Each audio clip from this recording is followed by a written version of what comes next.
I am Sarah, 28 years old, and last month my sister Jessica threw away my custom mobility aid while I was sleeping, claiming it was ugly clutter in her pristine apartment. When my occupational therapist discovered what happened during our routine check-in, she immediately filed a report with Adult Protective Services. Today, as I sat in that sterile conference room facing my sister across a mahogany table, I watched her confident smirk fade when the caseworker opened a thick manila folder. Her eyes widened as the gravity of her actions became crystal clear. She had no idea what was coming. Before we jump back in, tell us where you're tuning in from, and if this story touches you, make sure you're subscribed, because tomorrow I've saved something extra special for you. Hit that like button if you've ever felt invisible because of a disability, and subscribe if family has ever made you question your worth. Get comfortable, because this story about fighting for dignity and independence will show you that sometimes the people closest to us can become our greatest obstacles, but they can never dim the fire that burns within us. 6 months before this nightmare began, I thought I had finally found my footing after years of struggle. I was working remotely as a graphic designer for a tech startup, creating user interfaces that made digital spaces more accessible for people with disabilities. The irony wasn't lost on me that I was designing inclusion while often feeling excluded from my own family gatherings. My cerebral palsy affects my mobility and fine motor skills, but I had spent years developing adaptive techniques and using assistive technology to build a successful career. My custom forearm crutches weren't just medical equipment, they were extensions of myself, carefully fitted and adjusted by my occupational therapist Maria Rodriguez, who had become more than a healthcare provider over the past 3 years. She was my advocate, my cheerleader, and sometimes the only person who truly understood the daily challenges I navigated with grace and determination. The crutches themselves were works of art, titanium with ergonomic grips that prevented the chronic wrist pain I used to experience with standard equipment.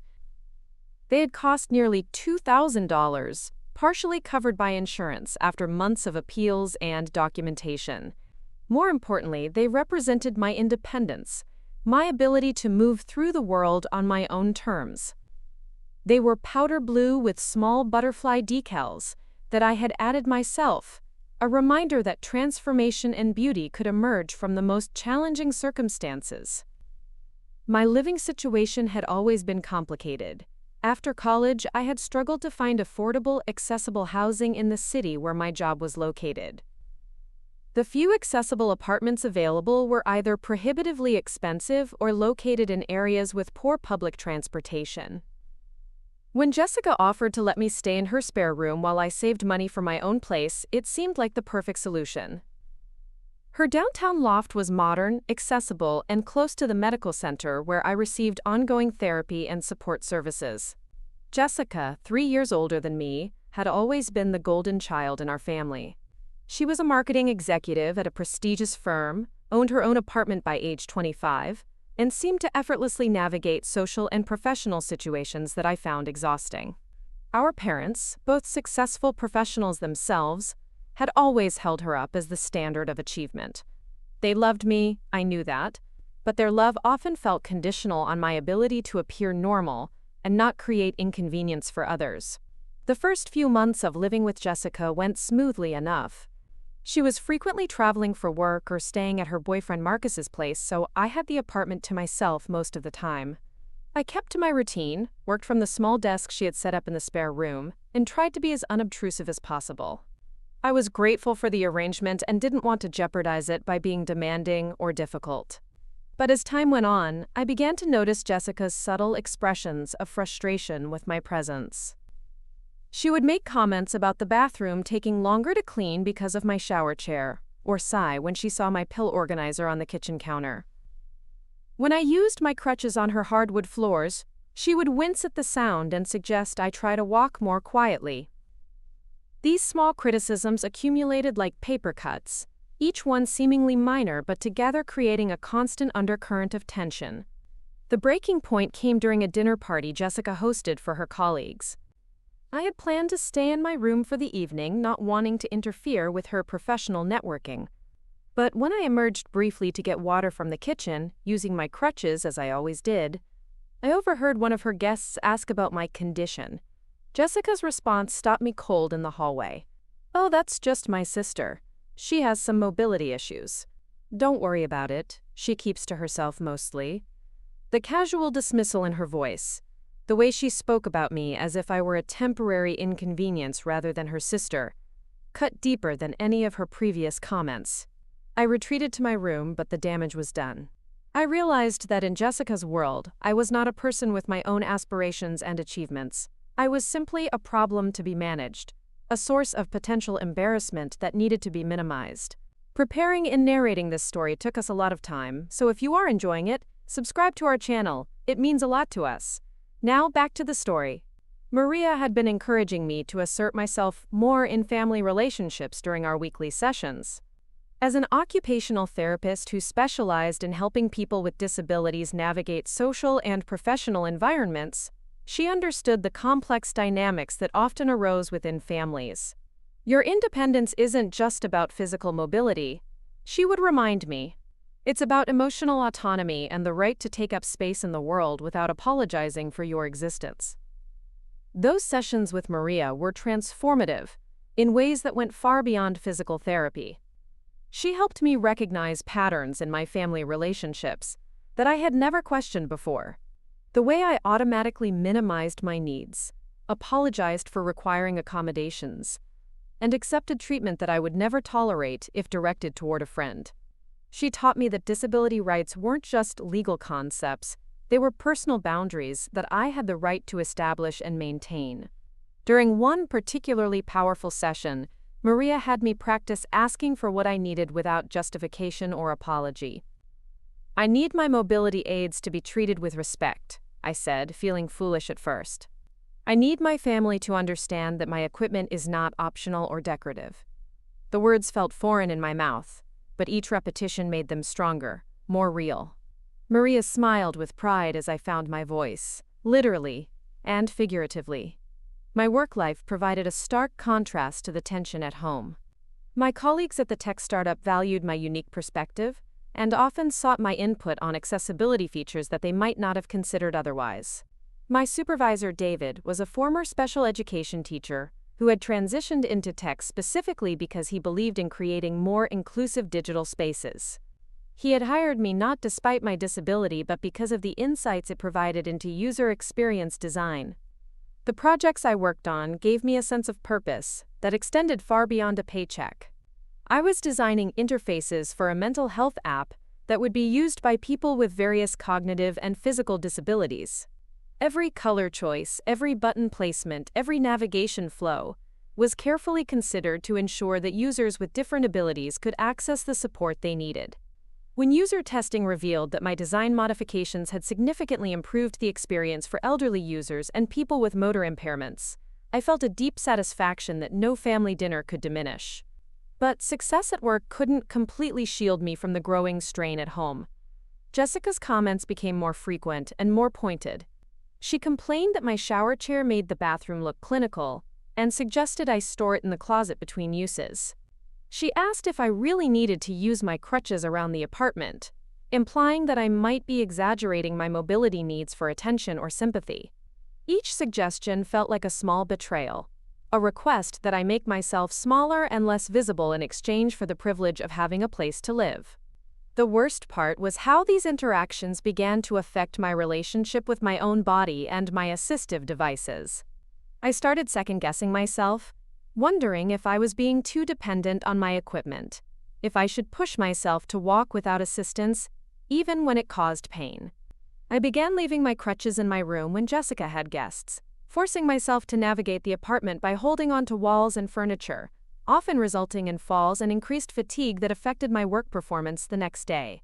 Maria noticed the change in my confidence immediately during our next session.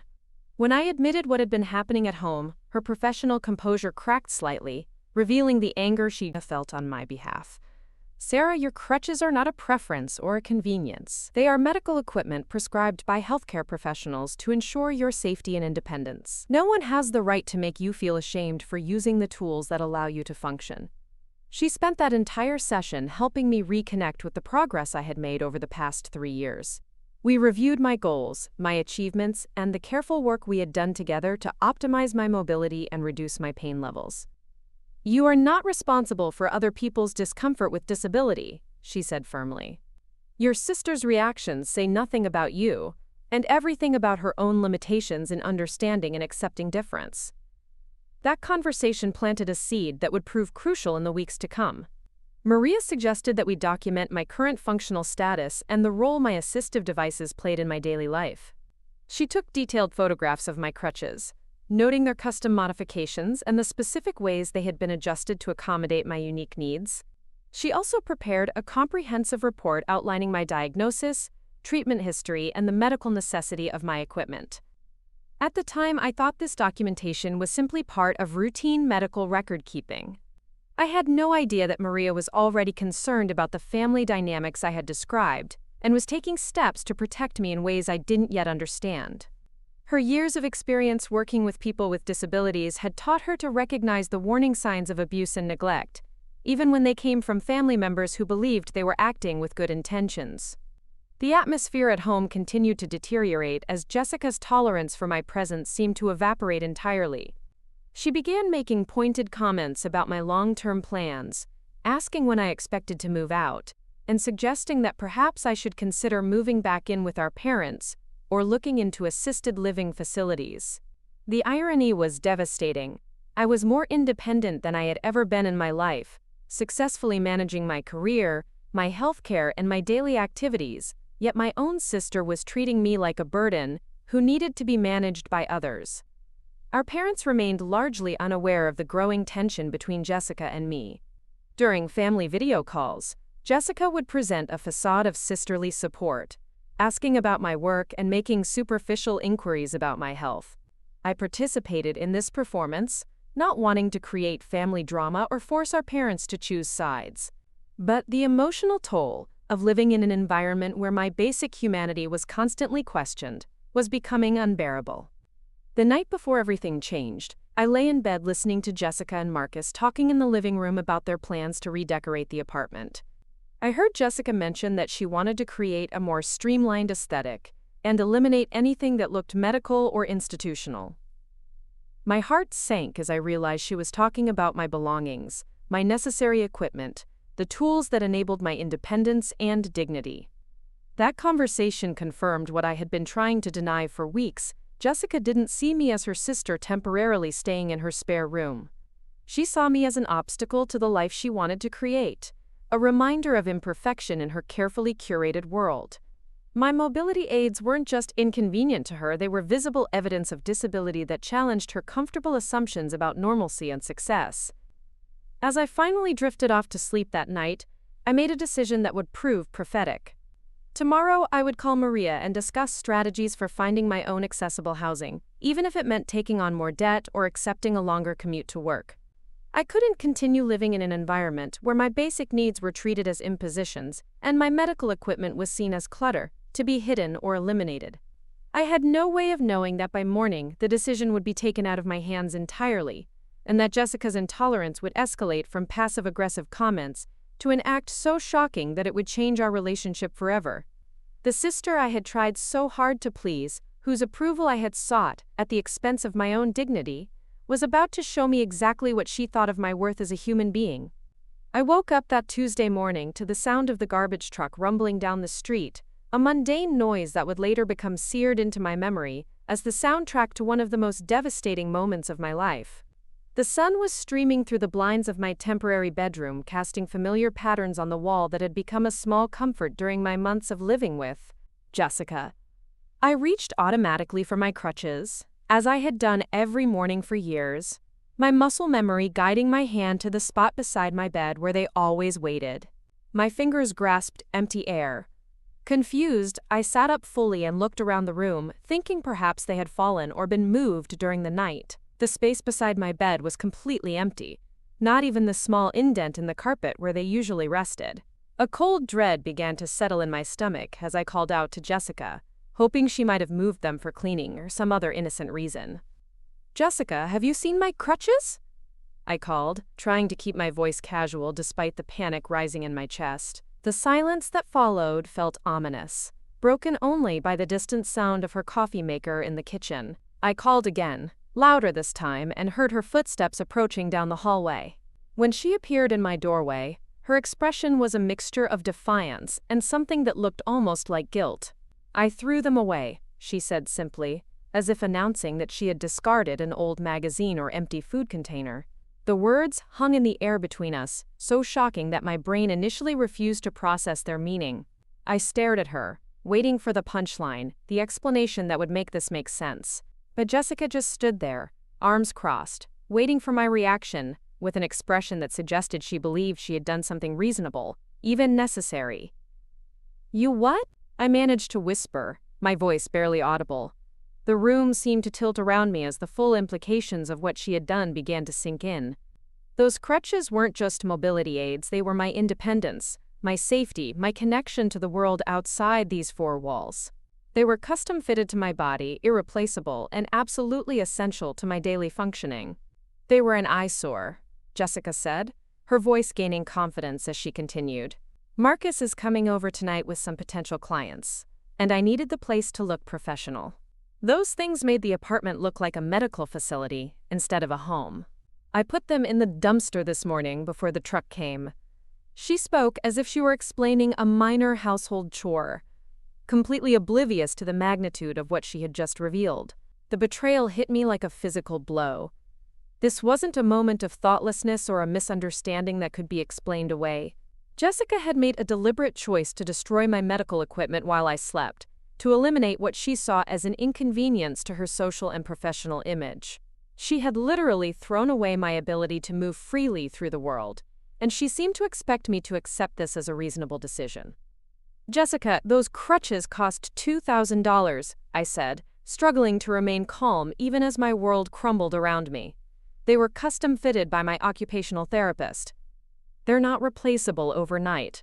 I can't work, I can't leave the apartment, I can't even safely move around here without them." My voice was shaking now, the full reality of my situation becoming clear. I was essentially trapped, dependent on someone who had just demonstrated that my basic needs meant nothing to her. "Oh, come on, Sarah, don't be so dramatic," she replied, waving her hand dismissively. "You can walk without them when you need to. You've done it before. Besides, maybe this is a good opportunity for you to push yourself a little harder.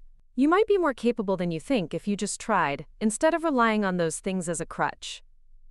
The cruel irony of her word choice wasn't lost on me, and I wondered if she had done it intentionally. Her complete lack of understanding was staggering.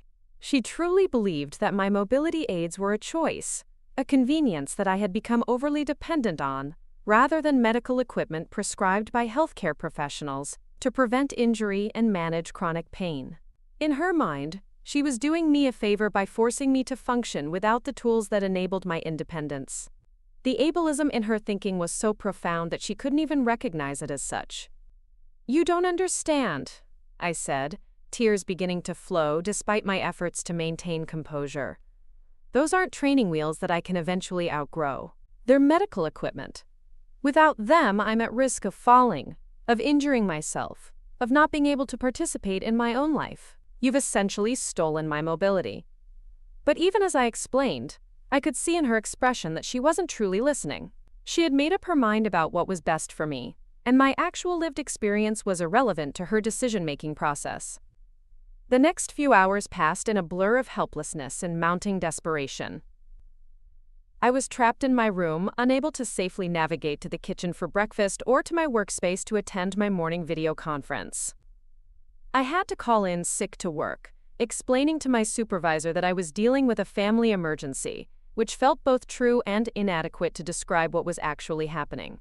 David was understanding and concerned, offering to arrange for any accommodations I might need, but I was too ashamed to explain that my own sister had sabotaged my ability to function. I spent most of the morning on the phone with my insurance company, trying to understand the process for replacing my crutches and learning that it would take weeks of appeals and approvals before new equipment could be ordered. The customer service representative was sympathetic, but explained that custom mobility aids weren't considered emergency replacements unless I could prove they had been stolen or destroyed through no fault of my own.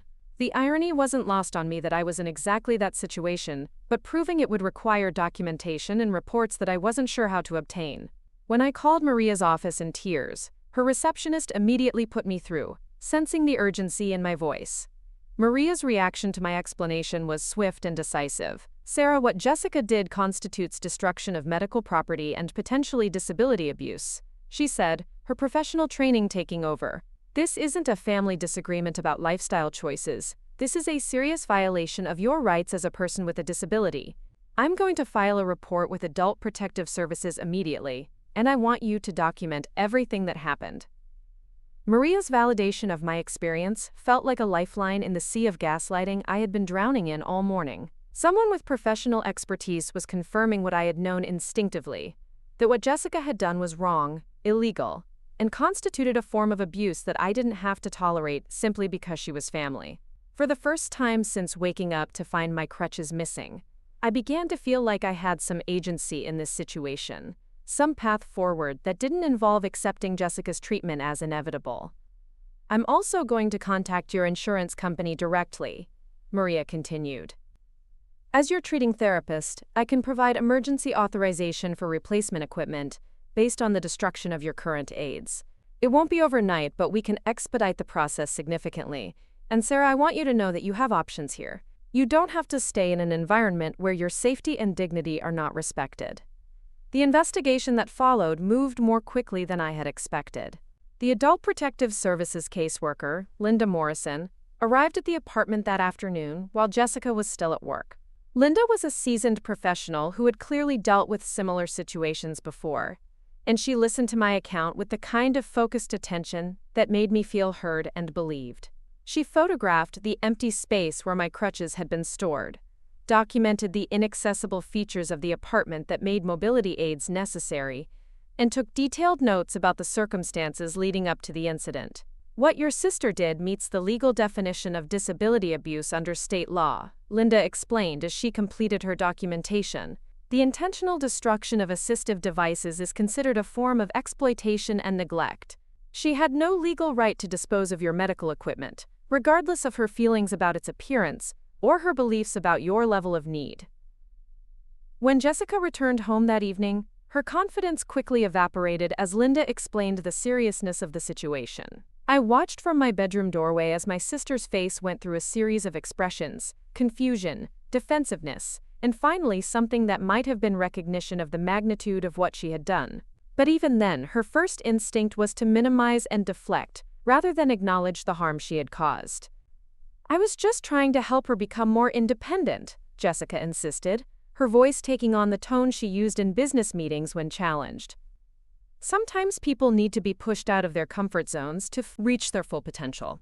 I've seen Sarah walk without those things before, so I know she's capable of more than she thinks." Linda's response was measured but firm. "Ms. Thompson, medical equipment is prescribed by healthcare professionals based on clinical assessments of individual needs. Your personal observations about your sister's capabilities don't override medical recommendations. What you've done is equivalent to throwing away someone's prescription medication because you believe they don't really need it." The days that followed were a whirlwind of meetings, paperwork, and difficult conversations. Maria worked tirelessly to expedite my equipment replacement, calling in favors with suppliers and insurance representatives to cut through the usual bureaucratic delays. Her advocacy extended far beyond her professional obligations, and I began to understand that she saw my situation as part of a larger pattern of disability discrimination that she had dedicated her career to fighting. The most challenging aspect of the entire ordeal was navigating the family dynamics that emerged once our parents learned what had happened. Jessica had called them immediately after Linda's visit, presenting her version of events that painted me as ungrateful and overdramatic. According to her narrative, she had made a difficult decision to help me become more self-reliant, and I was punishing her for caring enough to push me toward growth. Our parents, who had always struggled to understand the realities of living with a disability, initially seemed inclined to accept Jessica's explanation.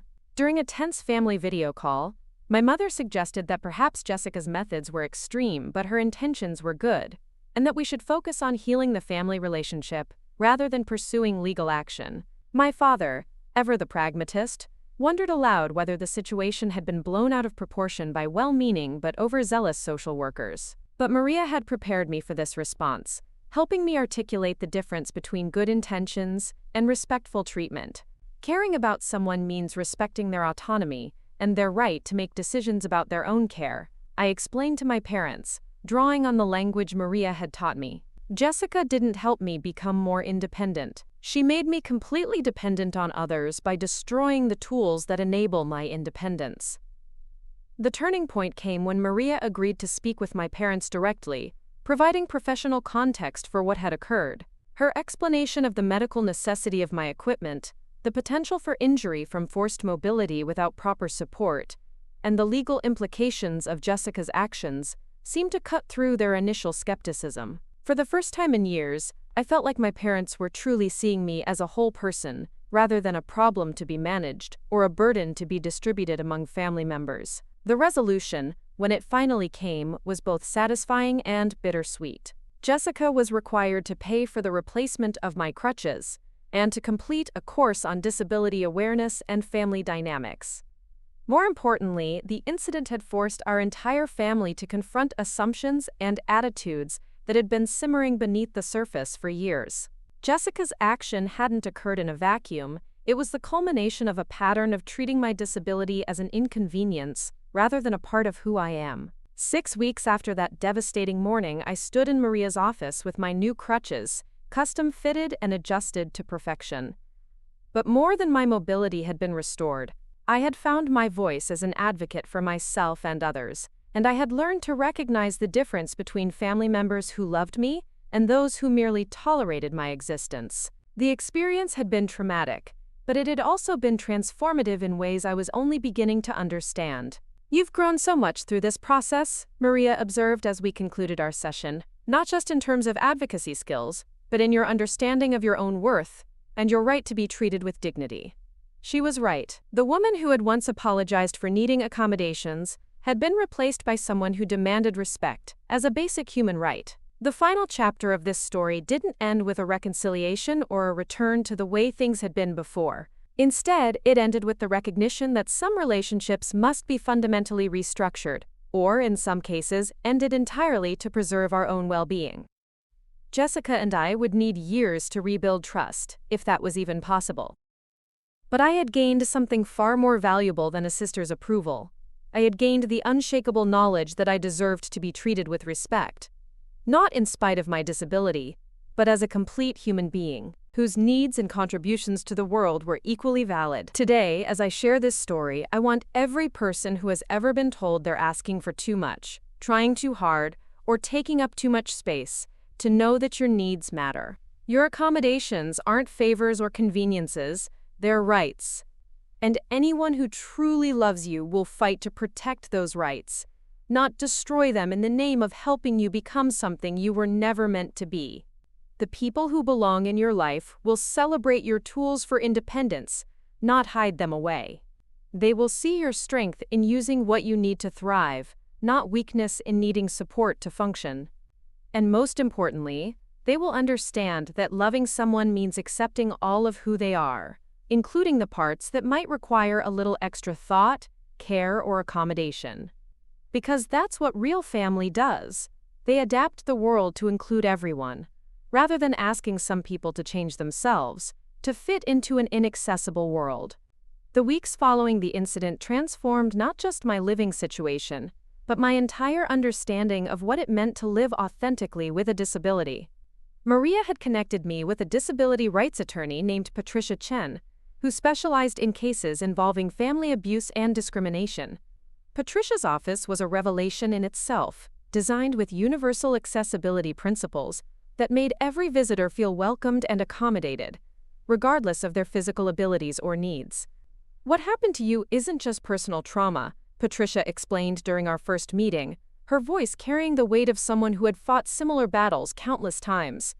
"It's part of a broader pattern of how society treats people with disabilities as inconveniences to be managed, rather than individuals with inherent rights. Your sister's actions reflect deeply ingrained ableism that we see played out in families, workplaces, and institutions every day." Patricia's words helped me understand that my experience wasn't isolated or unique, but part of a larger struggle for dignity and recognition that millions of people with disabilities faced daily. She showed me statistics about family-perpetrated abuse against people with disabilities, explaining how financial dependence and social isolation often trapped victims in cycles of mistreatment. Learning that I wasn't alone in this experience was both comforting and heartbreaking, knowing that others had endured similar betrayals from people who were supposed to protect them. The legal proceedings that followed were emotionally exhausting but ultimately empowering. Jessica was required to appear before a judge to explain her actions and demonstrate understanding of why destroying medical equipment constituted abuse.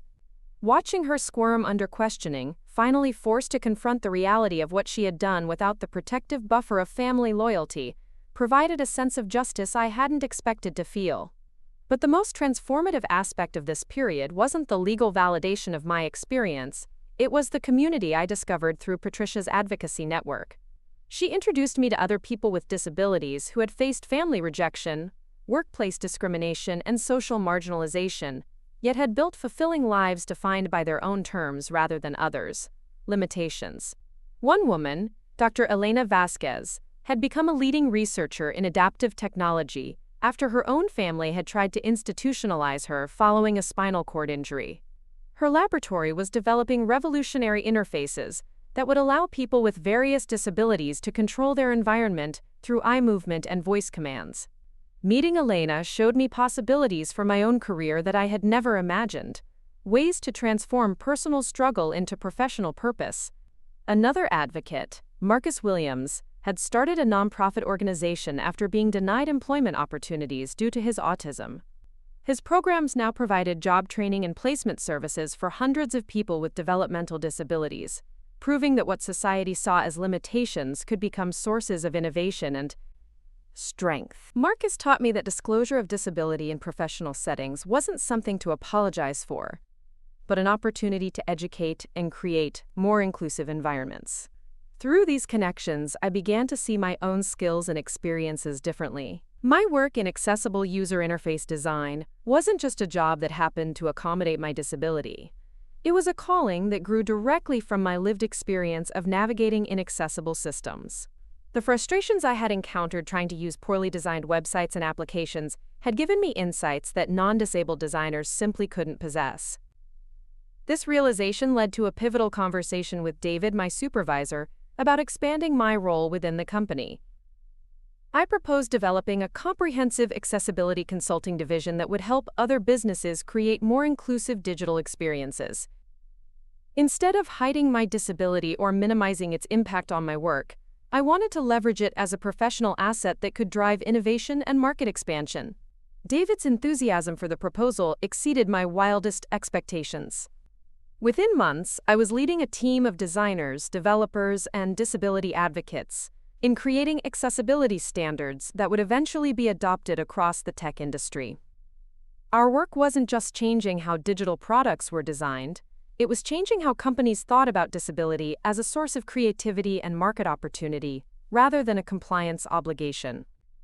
The financial independence that came with my expanded role allowed me to finally move into my own accessible apartment, a space designed specifically to accommodate my needs without compromise or apology.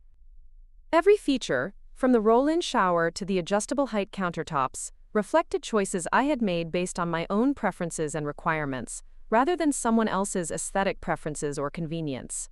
Decorating that apartment became an act of self-affirmation. I chose bright colors and bold patterns that reflected my personality, displayed my artwork and achievements prominently, and created spaces that welcomed friends and colleagues without any need to hide or minimize the adaptive equipment that enabled my independence. My new crutches, when they finally arrived, were even more beautiful than my original pair, with custom artwork that celebrated rather than concealed their function. But perhaps the most meaningful transformation was in my relationship with my parents. The crisis with Jessica had forced conversations that had been decades overdue. Honest discussions about their fears, assumptions, and the ways their well-intentioned but misguided attempts to protect me had actually limited my growth and self-advocacy. My mother admitted that she had spent years trying to shield me from potential rejection or disappointment, not realizing that her protective instincts were preventing me from developing the resilience and confidence I needed to navigate the world independently. My father acknowledged that his focus on practical concerns like employment and housing had overshadowed recognition of my emotional and social needs as a whole person rather than a problem to be solved. These conversations weren't easy, and they didn't erase years of subtle messages about my supposed limitations or the need to be grateful for any accommodation. But they marked the beginning of a more honest relationship based on mutual respect rather than pity or obligation. My parents began asking about my work achievements, my advocacy activities, and my personal goals with genuine interest rather than concerned surveillance. The most challenging relationship to navigate remained the one with Jessica. The legal consequences of her actions had forced her to confront the reality of disability discrimination, but genuine understanding and remorse took much longer to develop. Our first conversation after the court proceedings was stilted and defensive, with Jessica still clinging to the narrative that her intentions had justified her actions. It took months of family therapy, facilitated by a counselor who specialized in disability-related family conflicts, before Jessica began to understand the deeper implications of what she had done. The breakthrough came when the therapist asked Jessica to imagine someone destroying her laptop because they thought she spent too much time working, or throwing away her contact lenses because they thought she looked better in glasses. But those things aren't the same, Jessica protested. Sarah's crutches make her look disabled. The therapist's response was gentle but firm. Sarah is disabled. Dynamics and disability advocacy. Jessica had been diagnosed with multiple sclerosis, a progressive neurological condition that would likely require her to use mobility aids and accommodations similar to those she had once ridiculed. The irony was profound, but my response surprised even myself. Instead of feeling vindicated or bitter, I felt protective and determined to ensure that Jessica received the support and understanding she would need for this new chapter of her life. Flying back to support Jessica through her initial diagnosis and treatment planning became an opportunity to model the kind of family response I had needed years earlier. Instead of treating her new disability as a tragedy or burden, I helped her research the best medical teams, connected her with support groups, and shared strategies for workplace disclosure and accommodation requests. Most importantly, I listened to her fears and concerns without judgment, providing the emotional support that I had wished for during my own difficult moments. "I finally understand what I put you through," Jessica said during one of our conversations in the hospital. "Not just the incident with your crutches, but years of making you feel like your needs were inconvenient or embarrassing. I'm so sorry it took my own diagnosis to develop empathy, but I'm grateful that you're here to help me through this." Jessica's journey toward accepting her new reality provided opportunities for both of us to practice the advocacy skills we had developed separately. Together, we researched accessible housing options, evaluated workplace accommodation possibilities, and even collaborated on blog posts about sibling relationships across disability experiences. Her marketing background proved invaluable in developing communication strategies that helped other newly diagnosed individuals navigate disclosure decisions and self-advocacy challenges. The experience of supporting Jessica while continuing my research work in Seattle created a new synthesis in my understanding of disability advocacy. Personal support and systemic change weren't separate activities, but complementary approaches to creating a more inclusive world. Every conversation I had with Jessica about adapting to life with a progressive disability informed my research priorities, while every innovation we developed in the laboratory had potential applications for people facing similar transitions. 2 years later, our collaborative work had evolved into a formal partnership that combined Jessica's marketing expertise with my technology background to create educational resources for families navigating disability transitions. Our workshops address topics ranging from communication strategies for discussing accommodation needs to financial planning for disability-related expenses.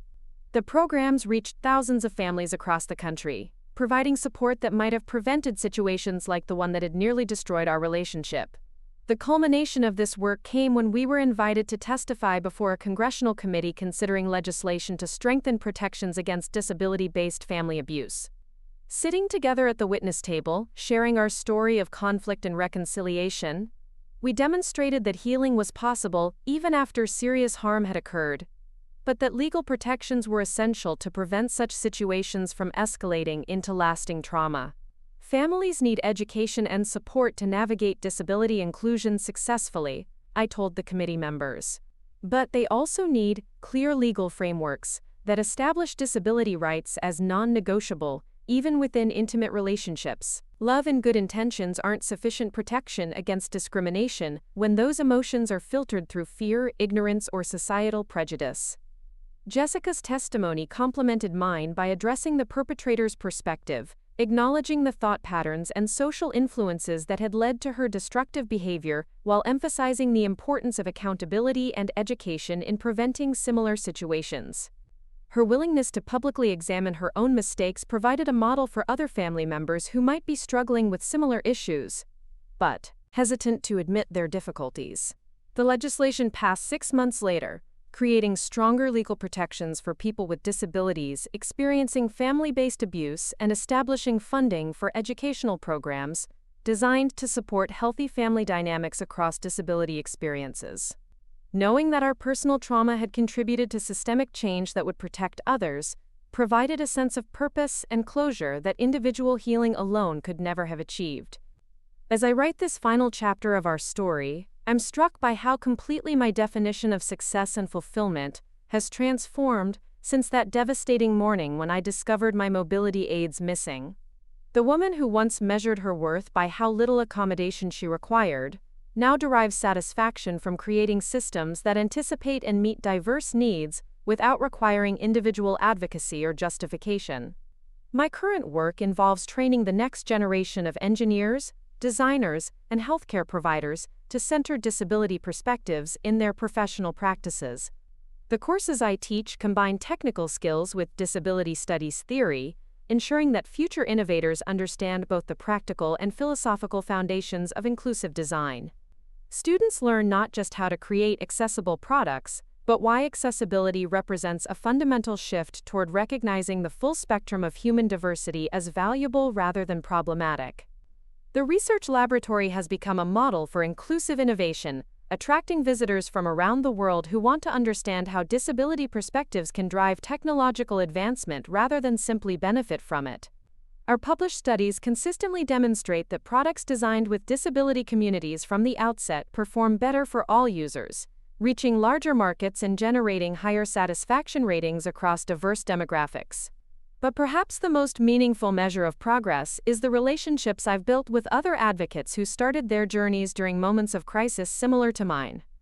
The network of speakers, researchers, policy experts, and community organizers that emerged from our shared experiences has become a powerful force for systemic change that extends far beyond any individual story or achievement.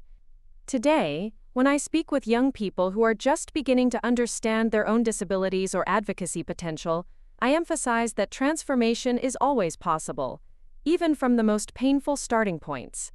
The trauma that Jessica inflicted by destroying my mobility aids could have defined our relationship permanently, but our willingness to engage in difficult conversations and genuine change created possibilities that neither of us could have imagined during our worst moments.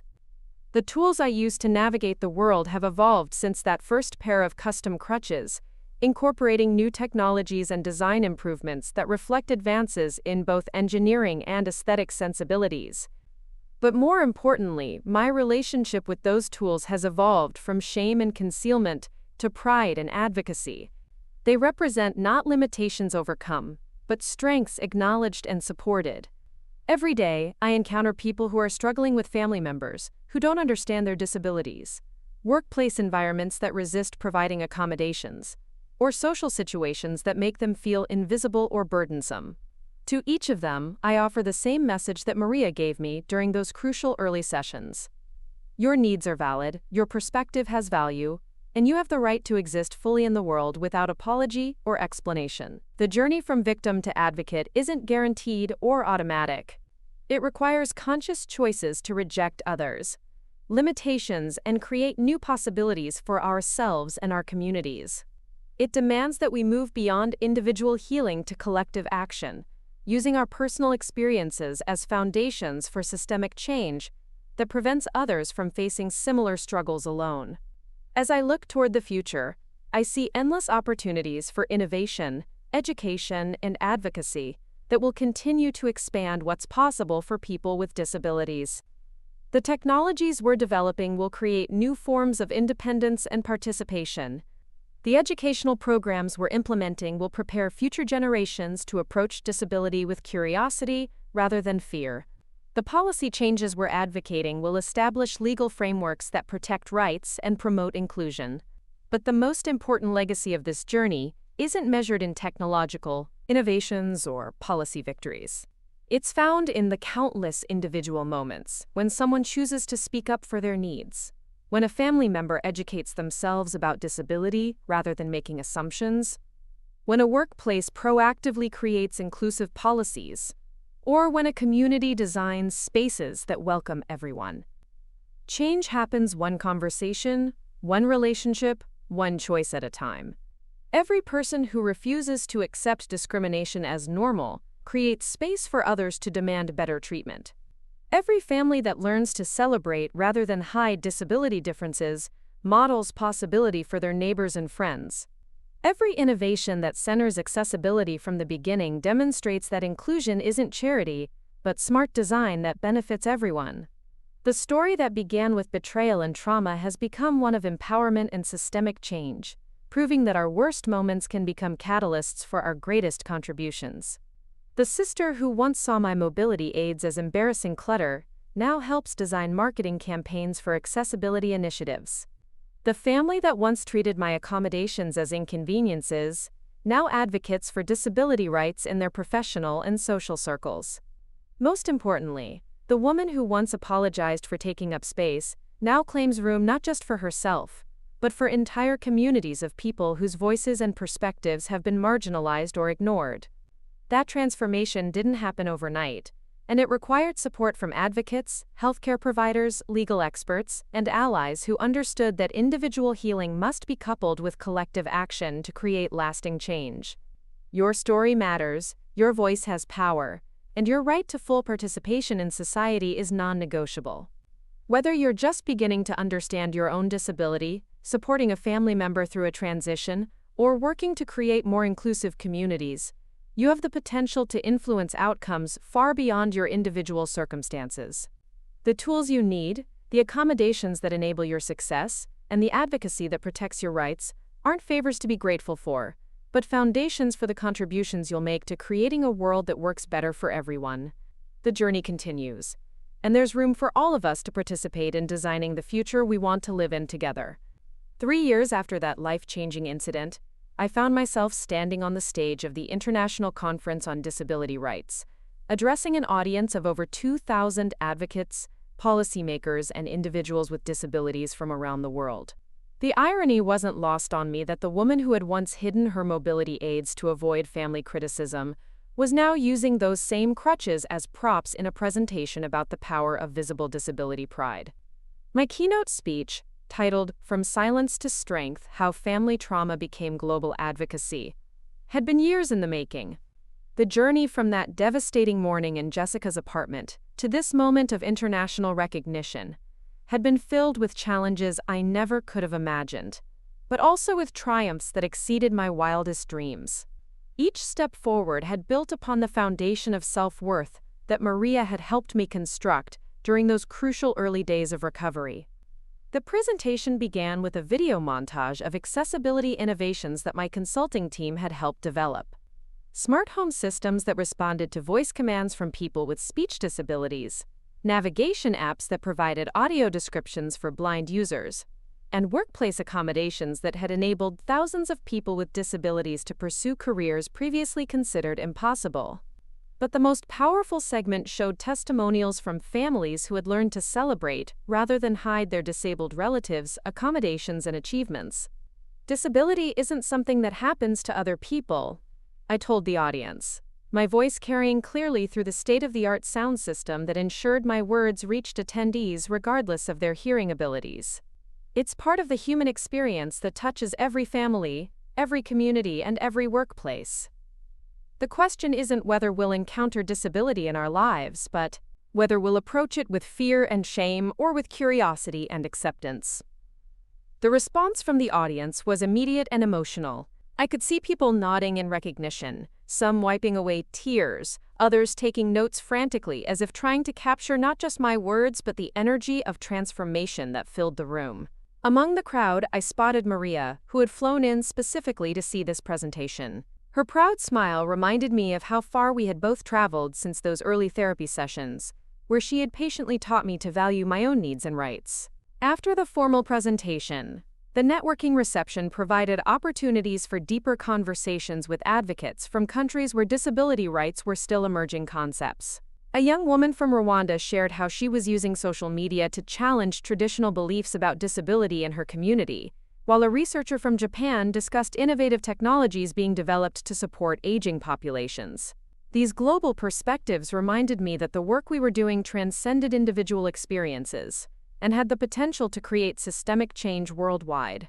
The most meaningful conversation of the evening came from an unexpected source. Dr. Elena Vasquez, the researcher I had met years earlier through Patricia's network, approached me with news that would reshape my understanding of impact and legacy.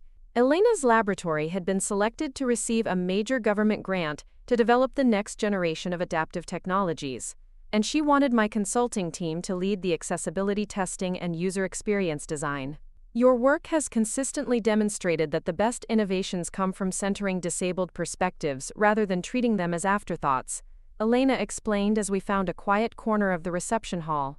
This project has the potential to revolutionize how people with disabilities interact with their environments, but only if we approach it with the authenticity and advocacy that you've brought to every project we've collaborated on.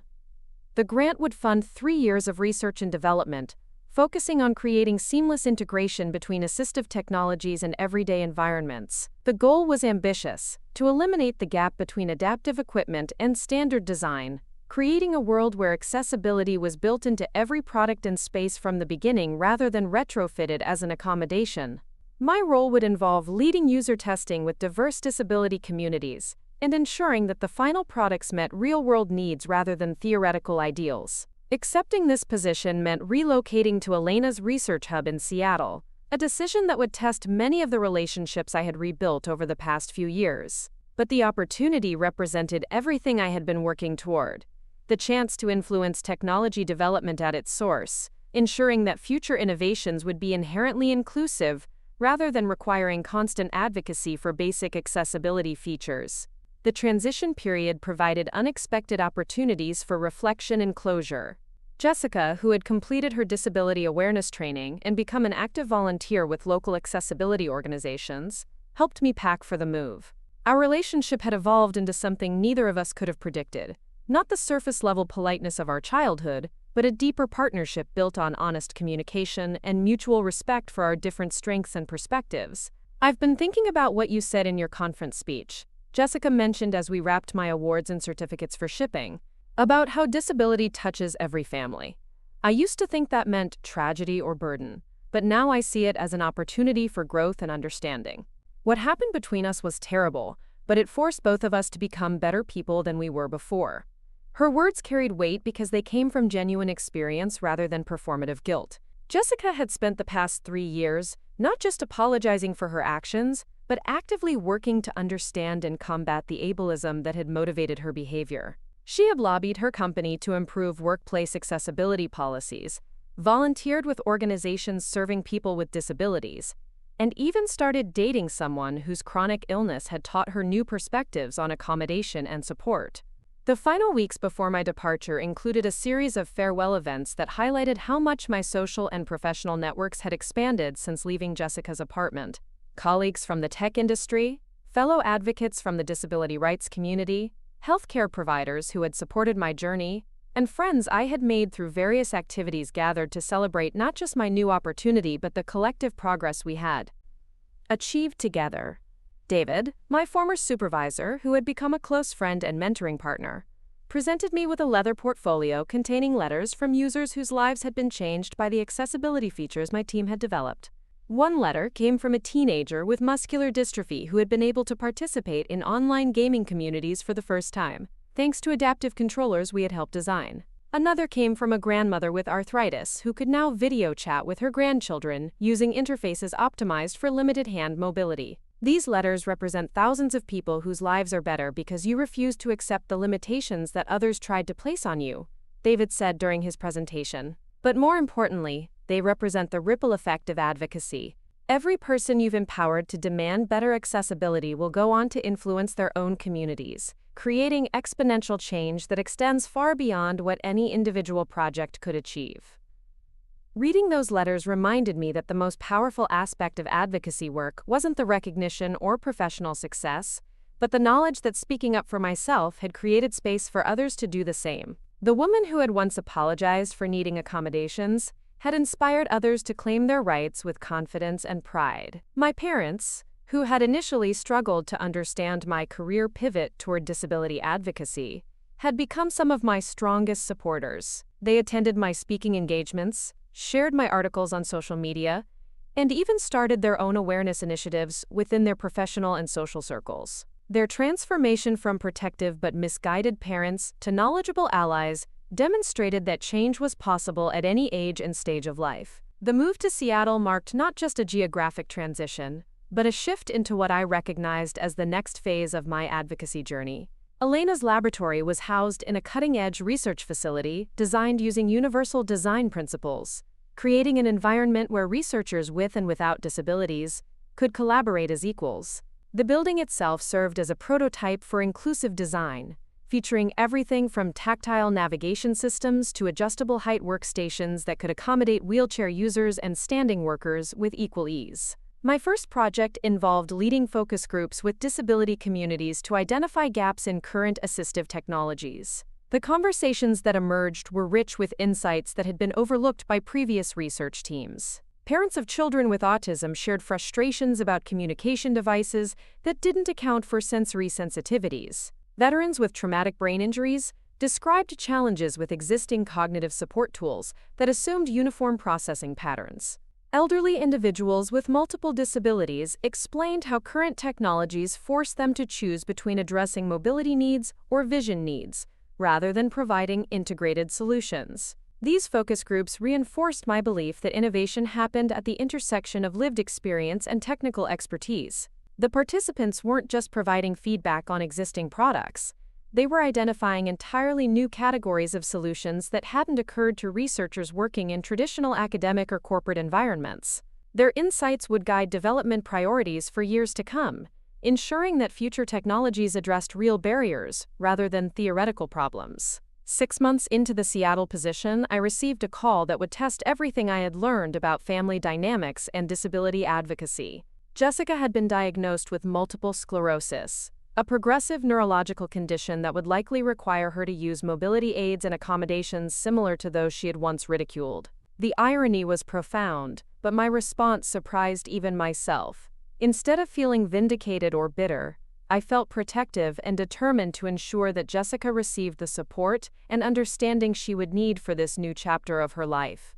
Flying back to support Jessica through her initial diagnosis and treatment planning became an opportunity to model the kind of family response I had needed years earlier. Instead of treating her new disability as a tragedy or burden, I helped her research the best medical teams, connected her with support groups, and shared strategies for workplace disclosure and accommodation requests. Most importantly, I listened to her fears and concerns without judgment, providing the emotional support that I had wished for during my own difficult moments.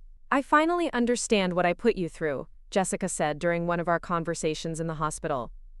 "Not just the incident with your crutches, but years of making you feel like your needs were inconvenient or embarrassing. I'm so sorry it took my own diagnosis to develop empathy, but I'm grateful that you're here to help me through this." Jessica's journey toward accepting her new reality provided opportunities for both of us to practice the advocacy skills we had developed separately. Together, we researched accessible housing options, evaluated workplace accommodation possibilities, and even collaborated on blog posts about sibling relationships across disability experiences. Her marketing background proved invaluable in developing communication strategies that helped other newly diagnosed individuals navigate disclosure decisions and self-advocacy challenges. The experience of supporting Jessica while continuing my research work in Seattle created a new synthesis in my understanding of disability advocacy. Personal support and systemic change weren't separate activities, but complementary approaches to creating a more inclusive world. Every conversation I had with Jessica about adapting to life with a progressive disability informed my research priorities. While every innovation we developed in the laboratory had potential applications for people facing similar transitions. 2 years later, our collaborative work had evolved into a formal partnership that combined Jessica's marketing expertise with my technology background to create educational resources for families navigating disability transitions. Our workshops address topics ranging from communication strategies for discussing accommodation needs to financial planning for disability-related expenses. The programs reached thousands of families across the country, providing support that might have prevented situations like the one that had nearly destroyed our relationship. The culmination of this work came when we were invited to testify before a congressional committee considering legislation to strengthen protections against disability-based family abuse. Sitting together at the witness table, sharing our story of conflict and reconciliation, we demonstrated that healing was possible even after serious harm had occurred, but that legal protections were essential to prevent such situations from escalating into lasting trauma. Families need education and support to navigate disability inclusion successfully, I told the committee members. But they also need clear legal frameworks that establish disability rights as non-negotiable, even within intimate relationships. Love and good intentions aren't sufficient protection against discrimination when those emotions are filtered through fear, ignorance, or societal prejudice.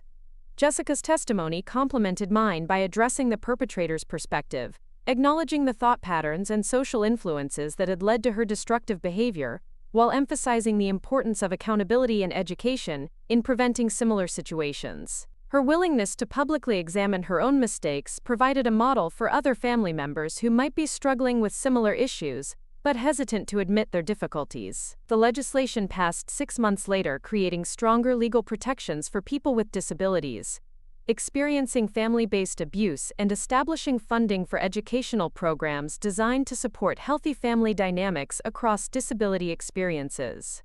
Knowing that our personal trauma had contributed to systemic change that would protect others provided a sense of purpose and closure that individual healing alone could never have achieved. As I write this final chapter of our story, I'm struck by how completely my definition of success and fulfillment has transformed since that devastating morning when I discovered my mobility aids missing. The woman who once measured her worth by how little accommodation she required now derives satisfaction from creating systems that anticipate and meet diverse needs, without requiring individual advocacy or justification.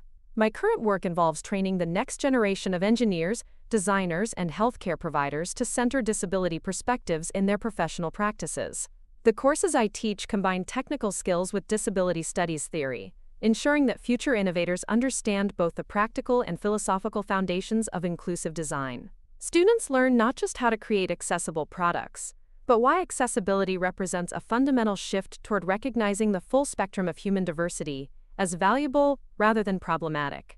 The research laboratory has become a model for inclusive innovation, attracting visitors from around the world who want to understand how disability perspectives can drive technological advancement rather than simply benefit from it. Our published studies consistently demonstrate that products designed with disability communities from the outset perform better for all users, reaching larger markets and generating higher satisfaction ratings across diverse demographics. But perhaps the most meaningful measure of progress is the relationships I've built with other advocates who started their journeys during moments of crisis similar to mine. The network of speakers, researchers, policy experts, and community organizers that emerged from our shared experiences has become a powerful force for systemic change that extends far beyond any individual story or achievement. Today, when I speak with young people who are just beginning to understand their own disabilities or advocacy potential, I emphasize that transformation is always possible, even from the most painful starting points. The trauma that Jessica inflicted by destroying my mobility aids could have defined our relationship permanently, but our willingness to engage in difficult conversations and genuine change created possibilities that neither of us could have imagined during our worst moments. The tools I use to navigate the world have evolved since that first pair of custom crutches, incorporating new technologies and design improvements that reflect advances in both engineering and aesthetic sensibilities. But more importantly, my relationship with those tools has evolved from shame and concealment to pride and advocacy. They represent not limitations overcome, but strengths acknowledged and supported. Every day I encounter people who are struggling with family members who don't understand their disabilities, workplace environments that resist providing accommodations, or social situations that make them feel invisible or burdensome. To each of them, I offer the same message that Maria gave me during those crucial early sessions. Your needs are valid, your perspective has value, and you have the right to exist fully in the world without apology or explanation. The journey from victim to advocate isn't guaranteed or automatic. It requires conscious choices to reject others, limitations, and create new possibilities for ourselves and our communities. It demands that we move beyond individual healing to collective action, using our personal experiences as foundations for systemic change that prevents others from facing similar struggles alone. As I look toward the future, I see endless opportunities for innovation, education, and advocacy that will continue to expand what's possible for people with disabilities. The technologies we're developing will create new forms of independence and participation. The educational programs we're implementing will prepare future generations to approach disability with curiosity rather than fear.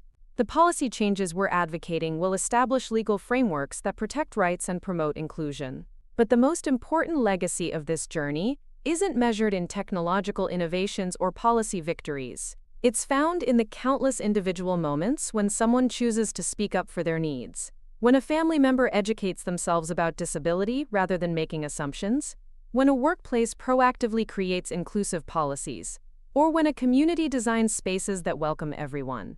Change happens one conversation, one relationship, one choice at a time. Every person who refuses to accept discrimination as normal creates space for others to demand better treatment. Every family that learns to celebrate rather than hide disability differences models possibility for their neighbors and friends. Every innovation that centers accessibility from the beginning demonstrates that inclusion isn't charity, but smart design that benefits everyone. The story that began with betrayal and trauma has become one of empowerment and systemic change, proving that our worst moments can become catalysts for our greatest contributions. The sister who once saw my mobility aids as embarrassing clutter now helps design marketing campaigns for accessibility initiatives. The family that once treated my accommodations as inconveniences now advocates for disability rights in their professional and social circles. Most importantly, the woman who once apologized for taking up space now claims room not just for herself, but for entire communities of people whose voices and perspectives have been marginalized or ignored. That transformation didn't happen overnight, and it required support from advocates, healthcare providers, legal experts, and allies who understood that individual healing must be coupled with collective action to create lasting change. Your story matters, your voice has power, and your right to full participation in society is non-negotiable. Whether you're just beginning to understand your own disability, supporting a family member through a transition, or working to create more inclusive communities, you have the potential to influence outcomes far beyond your individual circumstances. The tools you need, the accommodations that enable your success, and the advocacy that protects your rights aren't favors to be grateful for, but foundations for the contributions you'll make to creating a world that works better for everyone. The journey continues, and there's room for all of us to participate in designing the future we want to live in together. 5 years had passed since my testimony before Congress, and the world of disability advocacy had transformed in ways that seemed impossible during those early days of personal crisis and family conflict. The legislation Jessica and I had helped champion had become a model for international disability rights frameworks, with countries across Europe and Asia adapting similar protections for their own legal systems. But the most profound changes weren't happening in courtrooms or research laboratories. They were occurring in the everyday spaces, where people with disabilities were finally being seen as full participants rather than recipients of charity or accommodation. The morning I received the call that would mark another pivotal moment in this journey, I was reviewing applications for the International Fellowship Program that our research consortium had established to support emerging disability advocates from underrepresented communities. Each application told a story of barriers overcome and innovations developed, from a young woman in Kenya who had created low-cost adaptive farming tools to a teenager in Brazil who had developed communication software for children with autism in Portuguese and indigenous languages. Dr. Miranda Thompson from the World Health Organization was calling to invite me to lead a global initiative that would establish accessibility standards for emergency response systems worldwide. The COVID-19 pandemic had exposed devastating gaps in how crisis management protocols served people with disabilities, from inaccessible public health messaging to evacuation procedures that left disabled individuals behind. The United Nations had allocated unprecedented funding to address these systemic failures, and they wanted our research team to spearhead the development of universal emergency protocols. Your work has consistently demonstrated that disability inclusion isn't just ethically necessary, it's practically essential for creating systems that work for everyone, Dr. Thompson explained during our video conference. The emergency response protocols you'll develop won't just serve people with obvious disabilities. They'll create frameworks robust enough to support anyone experiencing temporary or situational impairments during crisis situations. Accepting this role meant expanding our team to include experts from fields I had never considered: emergency management, international development, public health policy, and disaster psychology. The collaborative process that emerged challenged everyone involved to think beyond their traditional disciplinary boundaries and consider how their expertise could contribute to truly inclusive emergency preparedness. The first phase of the project involved conducting needs assessments in communities that had experienced recent disasters, from hurricane survivors in Puerto Rico to earthquake recovery efforts in Nepal. These conversations revealed patterns of exclusion that went far beyond the obvious challenges of wheelchair-accessible evacuation routes or sign language interpretation for emergency broadcasts. Families caring for relatives with dementia needed specialized protocols for maintaining routine and reducing confusion during displacement. People with psychiatric disabilities required continuity of medication and mental health support that traditional emergency shelters weren't equipped to provide. One conversation in particular shifted my understanding of the scope of this work. Maria Santos, a community organizer in Houston who had coordinated disability services during Hurricane Harvey, explained how the disaster had actually strengthened her neighborhood's social networks, because neighbors had been forced to acknowledge and support each other's diverse needs. Before the hurricane, people kept their struggles private, she said. Afterward, we realized that the grandmother next door, who seemed so independent, actually needed daily medication monitoring. And the teenager who seemed antisocial was actually managing severe anxiety. The disaster forced us to become a real community that cares for everyone. This insight became central to our approach. Emergency preparedness shouldn't just accommodate existing disabilities. It should create community resilience that recognizes and supports the full spectrum of human vulnerability. The protocols we developed emphasized neighbor-to-neighbor support networks, cross-disability collaboration, and community education that prepared everyone to assist others regardless of their specific knowledge about particular disabilities. Working on this global scale also connected me with advocates whose experiences had been shaped by very different cultural and economic contexts than my own. Dr. Fatima al-Rashid, a disability rights lawyer from Jordan who had fled civil war as a refugee, taught me about the intersection of disability and displacement. Her work with refugee communities had revealed how traditional asylum processes often failed to account for disability-related persecution or provide adequate support for disabled refugees navigating new countries and languages. Through Fatima, I learned about advocacy strategies that transcended individual rights-based approaches to focus on collective survival and community building. Her programs had developed innovative models for peer support that connected recently arrived refugees with established community members who shared similar disabilities, creating mentorship relationships that addressed both practical needs and emotional isolation. These international perspectives fundamentally changed how I understood the relationship between personal advocacy and systemic transformation. The story I had been telling about my own journey from family crisis to professional success was deeply shaped by privileges I was only beginning to recognize: access to quality healthcare, legal representation, educational opportunities, and social networks that could provide support during times of crisis. Advocates working in different contexts faced barriers that required entirely different strategies and resources. This recognition led to the development of what became known as the Inclusive Leadership Initiative, a program designed to amplify the voices and expertise of disability advocates from communities that had been marginalized within the broader disability rights movement.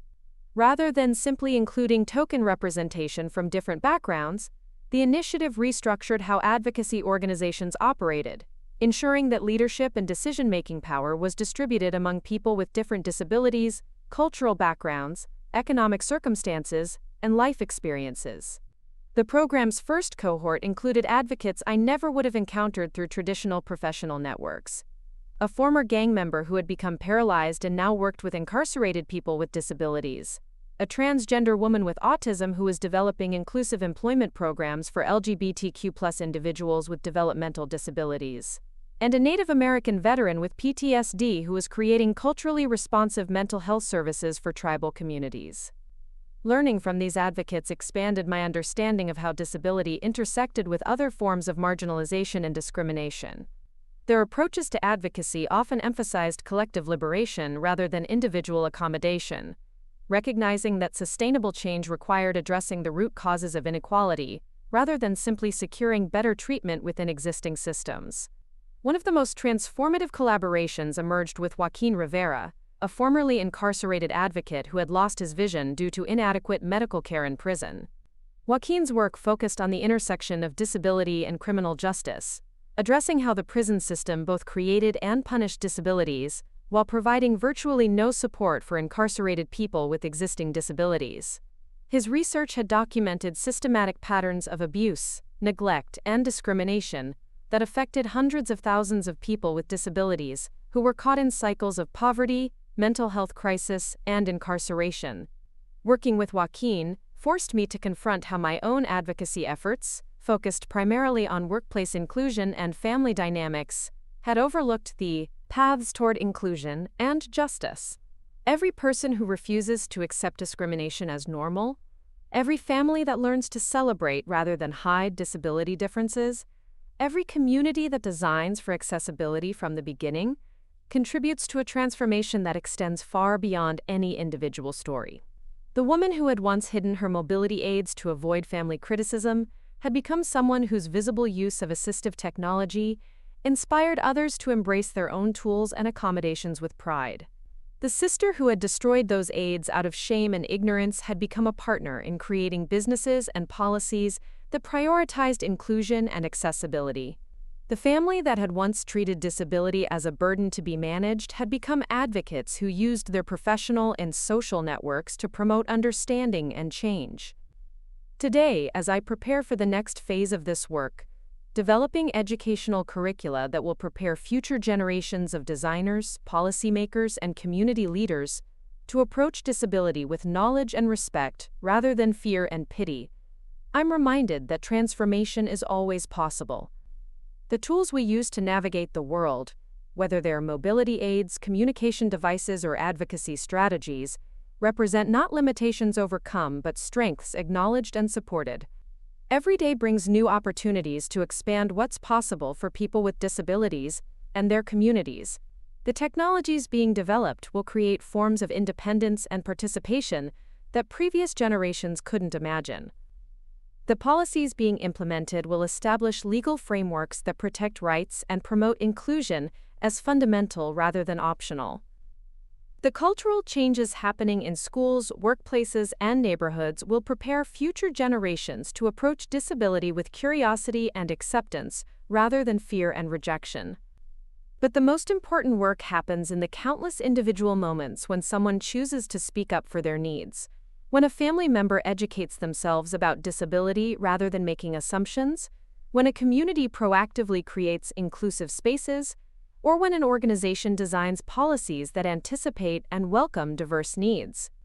Change happens one conversation, one relationship, one choice at a time, building toward a world where disability is recognized as a natural and valuable part of human diversity.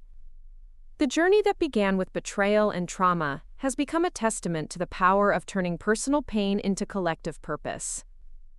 Every person who shares their story, demands better treatment, or works to create more inclusive communities contributes to a movement that extends far beyond any individual experience or achievement. Together, we're not just surviving in a world that wasn't designed for us, we're redesigning it to work better for everyone. Your voice matters, your perspective has value, and your right to full participation in society is non-negotiable. Whether you're just beginning to understand your own disability, supporting someone through their advocacy journey, or working to create more inclusive communities, you have the power to influence outcomes far beyond your immediate circumstances.